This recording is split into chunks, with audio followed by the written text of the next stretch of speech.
لما مصر تكون بتستعد لافتتاح المتحف المصري الكبير، أكبر متحف في العالم لحضارة عمرها آلاف السنين، ويجي حد يحاول يشوه الصورة، فهنا لازم نقف ونسأل إزاي ده بيحصل وليه. فدوى مواهب شخصية معروفة بحركاتها المستفزة، دخلت المتحف المصري الكبير ونشرت فيديو فيه آيات قرآنية بتتكلم عن فرعون الكافر، في محاولة واضحة لتشويه حضارتنا وربطها بالكفر والتحريف. دي مش سقطة عفوية ولا تصرف فردي، دي حركة مقصودة لإهانة تاريخنا قدام العالم كله. السؤال هنا، ازاي حد يقدر يستغل المتحف الكبير اللي هو رمز لحضارتنا وفخرنا في الإساءة لبلدنا بالشكل ده؟ يوم 15 مارس 2025 المخرجة فدوى مواهب عملت زيارة للمتحف المصري الكبير وصورت مقطع فيديو في وسط التماثيل الملكية. الست دخلت شافت تمثال الملك رمسيس الثاني وقلبها ما استحملش، راحت واقفة قدامه وبكل خشوع قالت: سبحان الله، الملك له الملك وحده، مصر كلها موحدة بالله من بداية البشرية، ايه الجديد؟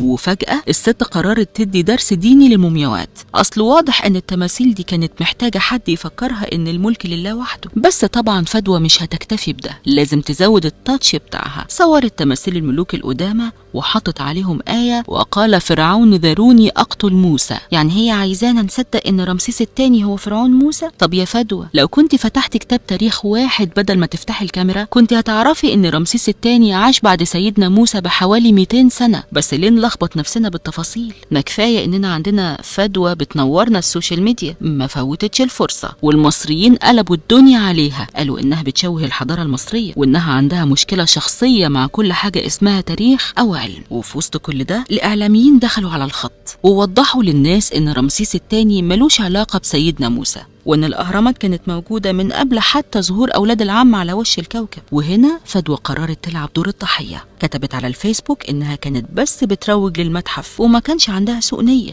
طبعا، وإحنا بقى اللي فاهمين غلط. أصل لما حد يحط آية عن الظلم والقتل على تماثيل ملوك مصر القديمة، دي مش إهانة ولا حاجة، ده بس ترويج سياحي مبتكر. دي مش أول مرة فدوى تعمل جدل، ده تقريبا إثارة الجدل بقى تخصص فدوى مواهب. فدوى مواهب المخرجة السورية اللي قلبت السوشيال ميديا بدأت حياتها الفنية كمخرجة إعلانات وفيديو كليبات. والدها المخرج السوري أبو المواهب كان صاحب شركة مواهب لتصوير الحفلات والأفلام التسجيلية. بعد فترة قررت فدوى تاخد استراحة بسبب الجواز والأولاد. خلال الفترة دي اتجهت لعالم الموضة والأزياء وبدأت تصمم ملابس محجبات. من حوالي سنة ونص قررت فدوى تدخل مجال الدعوة الدينية وبدأت تقدم دروس للأطفال، لكن الدروس دي كانت مثيرة للجدل، زي مثلا إن الشياطين بتدخل البيوت عند غروب الشمس، وحرمت على البنات الهوت شورت في البيت قدام الأب والأم، وقالت إن ده يعتبر عورة وبيزود السيئات. الموضوع موقفش عند هنا، المحامية نهاد أبو القمصان قدمت بلاغ للنائب العام ضد فدوى واتهمتها بتحريض الفتيات على الاعتقاد بإن آبائهم منحرفين جنسيا. كمان الناس انتقدوها بسبب صور لبناتها اللي ظهروا فيها بملابس قصيرة وشورتات، وده اعتبروه تناقض بينها وبين اللي بتدعو ليه.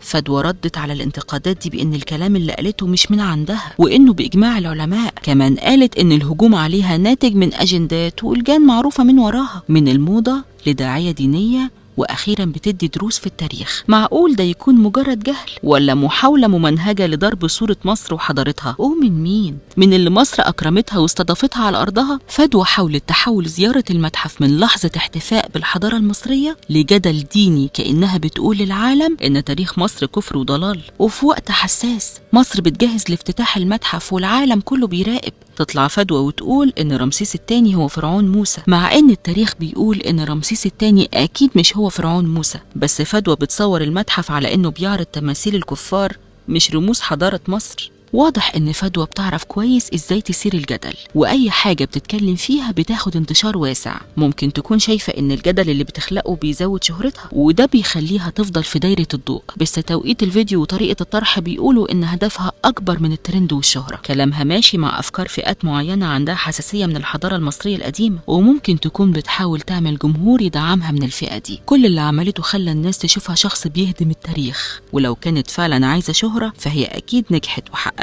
شهرة بس على حساب مصداقيتها. الحضارة المصرية مش مجرد آثار، ده هوية، ومحدش هيقدر يشوهها طول ما في ناس بتدافع عنها بالعلم والتاريخ الحقيقي. شاركونا بآرائكم وما تنسوش تشتركوا في قناتنا اللي بتغطي كل الأحداث الجديدة.